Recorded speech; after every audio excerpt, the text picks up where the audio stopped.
wabarakatuh. Ada sebelumnya yaitu seperti video sebelumnya yang regresi berganda, maka di sini adalah mengenai usia dan pengalaman kerja. Jadi income terhadap usia dan pengalaman kerja, apakah ada kaitannya regresinya? Maka kita akan telusurinya yaitu dengan usia, pengalaman kerja dan income, dimana tipenya numerik semua. Kemudian di sini labelnya adalah kita tulis pengalaman kerja.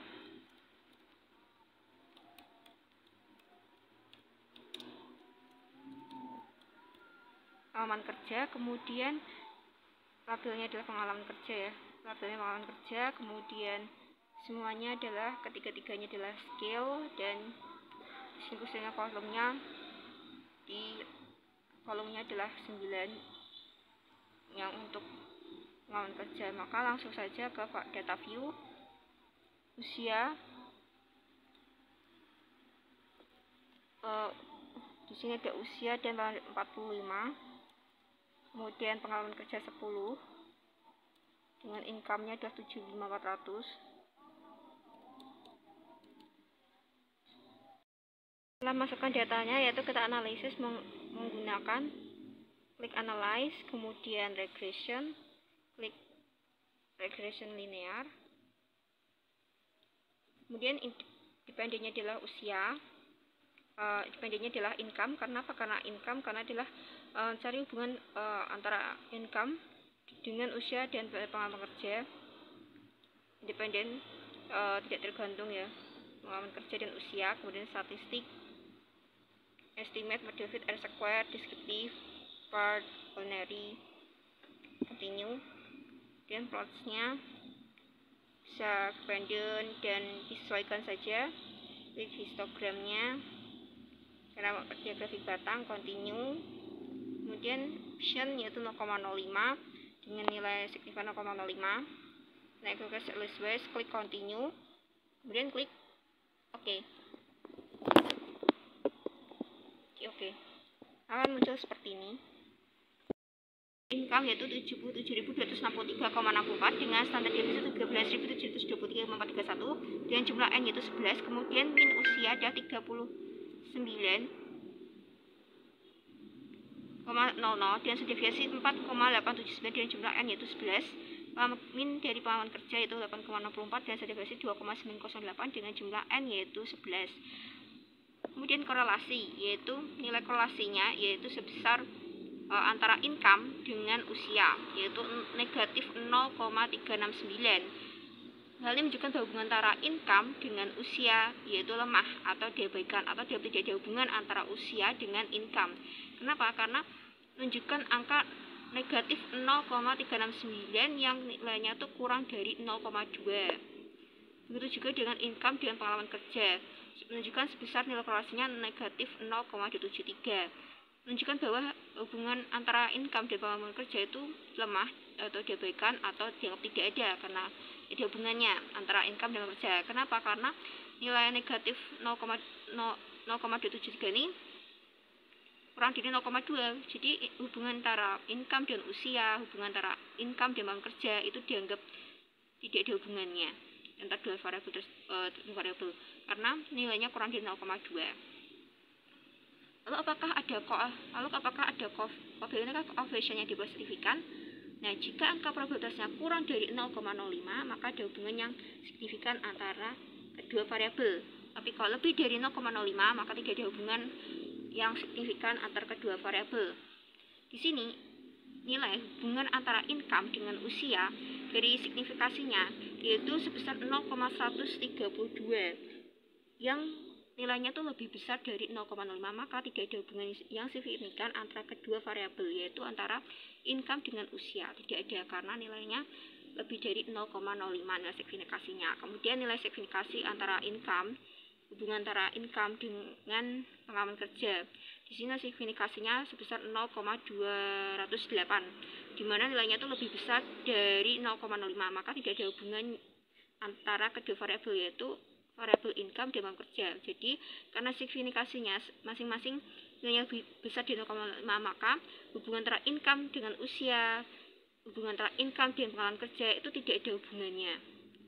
Hubungan income dan usia tidak ada hubungan yang signifikan.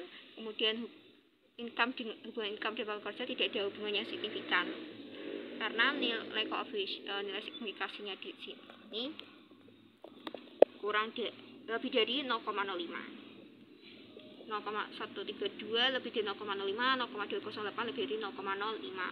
Kemudian kolom R yaitu di sini menunjukkan angka korelasi yaitu sebesar 0,377. Hal ini menunjukkan bahwa antar variabel ini rendah. Kenapa?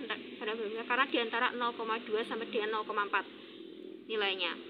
Kemudian ada R square yaitu 0,142 yang merupakan kuadrat dari nilai korelasi R square juga disebut coefficient determinant. Hal ini berarti bahwa usia dan pengalaman kerja dapat menghasilkan income sebesar 14,2% dan 85,8. Dari mana? Dari 0,142 dikali 100%, kemudian dipengaruhi oleh yang lain, sebab-sebab lain yaitu sebesar 85,8%, yaitu di bawah dari 100% dikurangi 14,2%. Kemudian kolom standar error estimasinya yaitu sebesar 14.212,027, di mana lebih besar dibandingkan dengan standar deviasi income-nya. Di sini standar deviasi income-nya yaitu 13.723,31, sedangkan estimasi errornya 14.222,027, jadi lebih besar dibanding standar deviasi income. Maka model regresi ini tidak baik digunakan. Dari standar regresinya itu errornya ini menunjukkan benar terdapat di seluruh data yang menyimpang dari garis regresi, tetapi nilainya itu lebih besar dibandingkan dengan standar deviasi income, maka model regresi ini tidak baik digunakan. Dan koefisien dari unstandarized B yaitu 105 dari konstannya 115.724,575 dengan usia negatif 89,216, pengalaman kerja negatif 437,858. Maka persamaan regresinya bagaimana? Yaitu Y sama dengan 115.724,575 ditambah negatif 889,216 X1 ditambah negatif 437,858 X2, di mana Y-nya adalah variabel dari income, X1 variabel usia, dan X2-nya adalah pengalaman kerja. Ini Y-nya sama dengan 105, di mana penyusunan regresi kolom B yaitu standar koefisien B 14,724,475. Nilai variabel usia tadi 889,216, kemudian dari pengalaman kerja negatif 437,858. Maka Y sekian, ya 115.724,575 ditambah negatif 889,216 X1 ditambah negatif 437,858 X2. Variabel income, X1 variabel usia, dan X2-nya adalah variabel pengalaman kerja. Maka estimasi apabila kalau misalkan seorang berusia 40 tahun dengan pengalaman kerja 11 tahun, berapakah estimasi pendapatannya? Masukkan saja rumus pendapatannya ini, masukkan di mana X1-nya ini adalah 40 usia, kemudian X2-nya pengalaman kerja 11 tahun. Hasilnya yang terakhir adalah 115.